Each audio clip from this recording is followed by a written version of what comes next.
Halo semuanya, hari ini saya akan menceritakan film yang berjudul War Machine tahun 2017. Cus. You sack the guy not winning it, you bring in some other guy. In 2009, Pada musim panas 2009, Jenderal Bintang 4, Glenn McMahon, yang terkenal karena kesuksesannya dalam memimpin Al-Qaeda di Irak, dikirim ke Afghanistan untuk memimpin perang di sana, dengan harapan segera diakhiri. Di Afghanistan, Glenn tidak hanya memimpin pasukan Amerika saja, tetapi seluruh pasukan koalisi. Dia ini pencinta kebugaran dan kedisiplinan serta pemimpin yang rendah hati, sehingga dikagumi para prajuritnya. Dalam sebuah pertemuan di kedubes Amerika, para diplomat yang dipimpin Pat sebagai duta besar meminta Glenn untuk membuat evaluasi dengan melihat kondisi terkini di lapangan sesuai perintah Presiden Obama. Untuk selanjutnya menentukan cara memenangkan perang ini, tetapi tanpa meminta tambahan pasukan. Kota pertama yang dikunjungi Glenn adalah Kandahar, karena yang mereka lawan saat ini adalah pemberontak yang tercipta dari invasi Amerika sendiri. Maka, untuk melawannya Amerika Serikat melakukan pendekatan kepada warga Afghanistan dan meyakinkan mereka bahwa Amerika ada untuk membantu mereka. Untuk memuluskannya, Amerika Serikat mendirikan pemerintahannya sementara untuk menancapkan akar demokrasi. Dengan segala keamanan dan fasilitas umum mereka bangun, bahkan sampai membudidayakan heroin untuk mendorong perekonomian negara agar terkesan peduli pada rakyat. They grow something else? Yeah, they can grow cotton. Cotton will grow here. Why don't they grow cotton then? Because the United States Tapi, tidak semua wilayah penduduknya bisa terpedaya. Salah satunya Provinsi Helmand, di mana kebanyakan penduduknya pro-pemberontak. Karena mustahil bagi negara penginvasi bisa mendapatkan kepercayaan dari semua warga negara yang mereka invasi. I want to take Helmand Province. I want to take. Dari hasil evaluasi, Glenn memutuskan Provinsi Helmand sebagai wilayah pertama yang harus mereka taklukkan. Karena perang ini lebih ke bagaimana mendapatkan kepercayaan warga setempat. Glenn juga meminta jangan sampai membunuh warga sipil selama menjalankan tugas. We're not here to shoot first and ask questions later. We must not be driven by fear and suspicion. Untuk mendukung rencananya, Glenn meminta pemerintah Amerika menyediakan tambahan 40.000 tentara. Namun, ia tidak diperbolehkan dengan adanya penambahan pasukan selama operasi misi ini berjalan. Karena itu, Glenn membuat wawancara dengan media 60 menit. Sebelum memulai wawancara, teman Glenn menitipkan pertanyaan kepada reporter.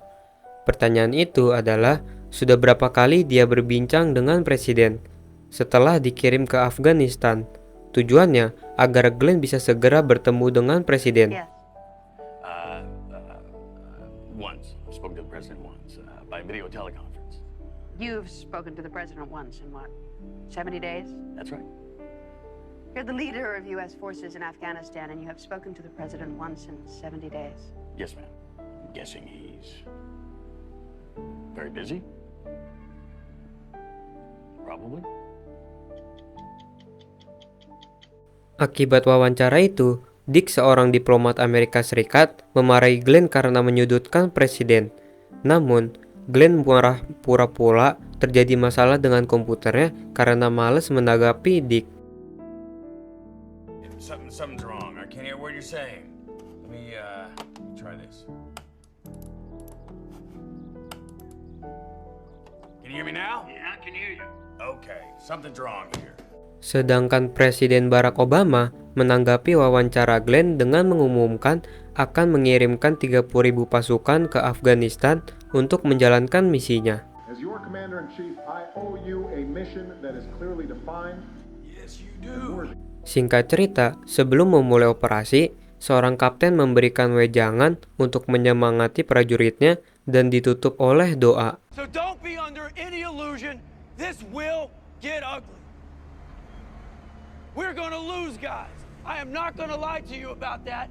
There will be casualties. Thank you, Captain.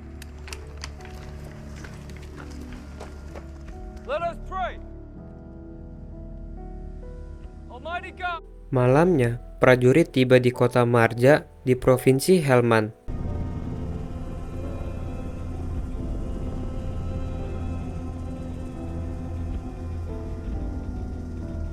Glenn pun memantau operasi itu dari markas dengan gelisah. Lalu, Greg menyemangatinya bahwa dia pasti bisa menyelesaikannya karena Glenn adalah war machine, seorang pemburu teroris.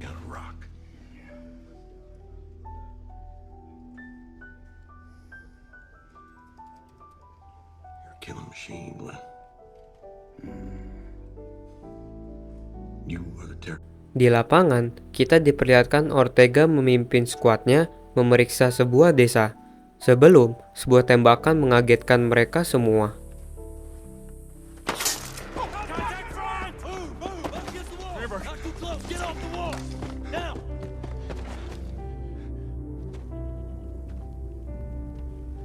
Lalu, mereka mendekati sebuah rumah sebagai berlindung.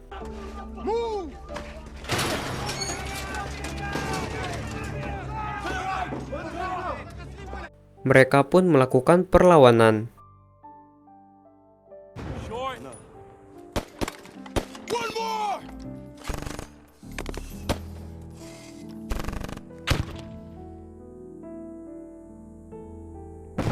Fuck yeah! Karena tidak tahan, Chole pun memutuskan meninggalkan posnya. Biarpun sudah dilarang oleh Ortega, dia menuju tempat penyerang seorang diri yang awalnya dia berhasil membunuh 2 orang teroris, namun karena gegabah, dia juga membunuh warga sipil yang ketakutan.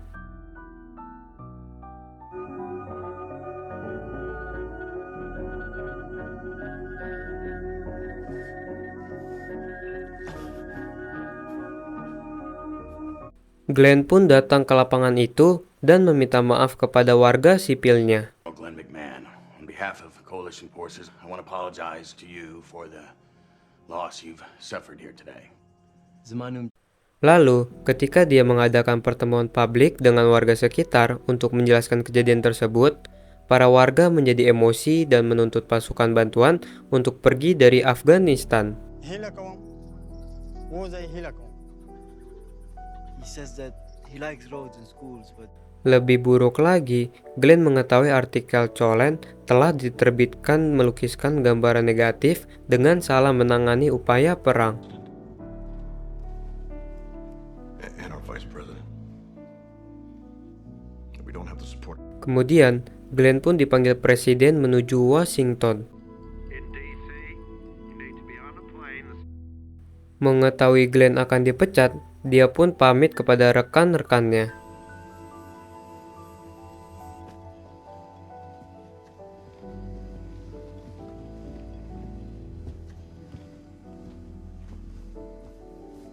Singkatnya, Glenn mengambil pekerjaan sebagai konsultan sipil. Setelah kejadian itu, Cholen merenungkan konsekuensi artikelnya, mencatat bahwa dia berharap jatuhnya Glenn McMahon pada akhirnya akan meyakinkan pemerintah untuk berhenti menyerang negara asing dan mengakhiri perang di Afghanistan. Namun, respon pemerintahannya menugaskan seorang jenderal baru untuk menggantikan Glenn McMahon. Dan film War Machine 2017 kini pun selesai. Terima kasih yang sudah menonton. Jangan lupa subscribe, like, dan nyalakan tombol loncengnya.